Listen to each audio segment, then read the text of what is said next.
As some of you have noted, we've been focusing quite a lot lately on Tesla and new electric and plug-in hybrid cars. So it's about time that we look at some more affordable models that are far more accessible when it comes to entry-level price points.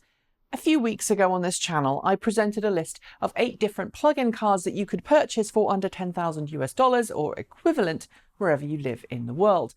Most of you did like that video, but some of you also noticed that while I said plug-in car in the introduction, I actually only focused on pure electric models. This led to the following question: why not the Chevrolet Volt or its various rebadged global siblings, the Holden Volt, the Opel Ampera, and the Vauxhall Ampera? Well, there are a couple of reasons here. First, the Volt, with the exception of literally 1 or 2 examples, fell outside the target budget I'd set in that video. Second, I decided halfway through writing the script that focusing on electric vehicles and plug-in hybrids in separate videos made more sense. Which brings me to the subject of today's video. Is the Chevrolet Volt and its rebadged siblings the best used plug-in hybrid you can buy today without breaking the bank? I think it is, and I'm going to tell you why below. But before anyone asks, because someone will, the Chevrolet Volt's placement in the plug-in world is nebulous. And I know that it causes some arguments about exactly what it is and what it isn't. Some people view it as a fully electric car with a range-extended engine. Others call it a plug-in hybrid because there's a physical connection between the drivetrain and the internal combustion engine in a very specific set of circumstances.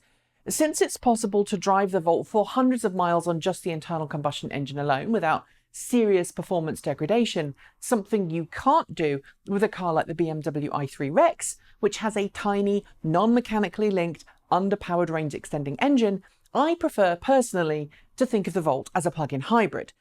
But because the Volt can operate in all-electric mode and deplete its battery pack without turning its petrol engine on once, it really is the only plug-in car with an engine out there right now in the used car marketplace which can be driven on a daily basis as an all-electric vehicle without fear of accidentally turning on that engine.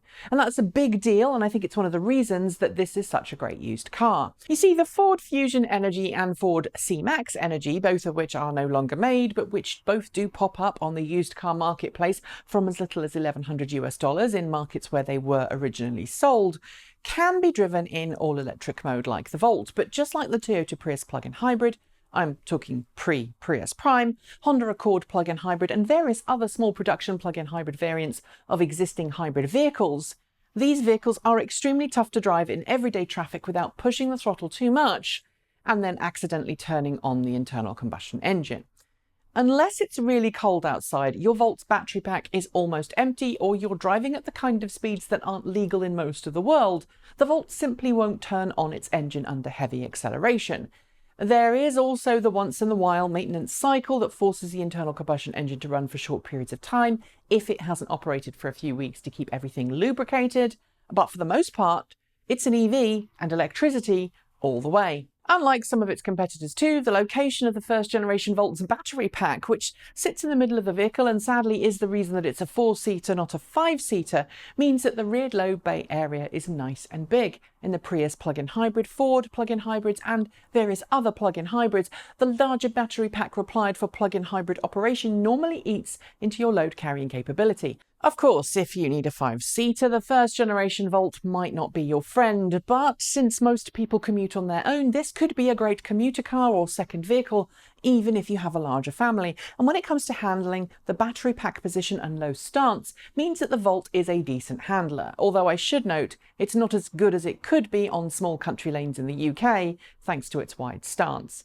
Let's talk driving. Thanks to the 2 electric motors under the hood, one of which is much smaller than the other and is intended as a generator when in range extending mode, but can be coupled to run in concert with the first to give extra torque and acceleration, the Volt feels sporty and shifts pretty quickly. Regeneration on liftoff is pretty powerful if you shift into L mode, and while you can't single pedal drive like you can in the 2nd gen Volt or Bolt EV, the Volt feels sporty and well behaved.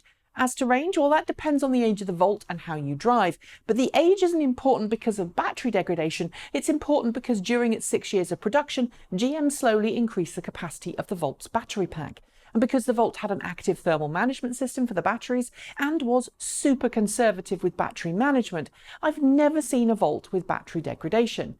Expect real-world ranges of between 25 and 50 miles, depending on how you drive and which year of Volt you pick, which is 40 to 80 kilometres. So far, so good, but there are some drawbacks other than the lack of fifth seat I should note. The centre console with its buttonless capacitive touch surface can take a while to get used to. The main infotainment and navigation system is known to be a little buggy, occasionally rebooting or seemingly getting a mind of its own. And if you happen to get involved in a front collision, the chances are that you'll take out the charger and other important circuits because the underbonnet area is really stuffed. Go on, ask me how I know. Here's a hint. While I'm on the subject, while the Chevy Volt was actually sold in certain European countries alongside the Europe-only Ampera, the limited number of Chevy dealerships who'll work on the car, remember the brand left Europe a few years ago, means that you may find it hard to get after-sales service and support, especially as many Ampera dealerships won't touch the identical Volts because of fears of licensing and warranty claims going wrong. Even in 2013, the year we purchased our UK spec Volt, it took a month for parts to arrive from the US to fix our car after it was hit by a wayward motorcycle. But with first generation Volts now driving around with upwards of 100 and some even 200,000 miles on the clock, still on their first battery pack and still going strong, the Volt has proven itself a very reliable choice for a daily driver if you want a plug-in but can't afford a longer range electric only model for weekend travel. Do you own a first generation Volt or Ampera? What do you think of your car? Would you recommend people buy one, or do you think there's another option? Leave your thoughts below. That's it. As always, hit the notification bell to hear the moment a new show is uploaded, subscribe to both of our channels, and if you fancy it, support us by using one of the two links below or by buying something from our shop. Thanks for watching, and as always, keep evolving.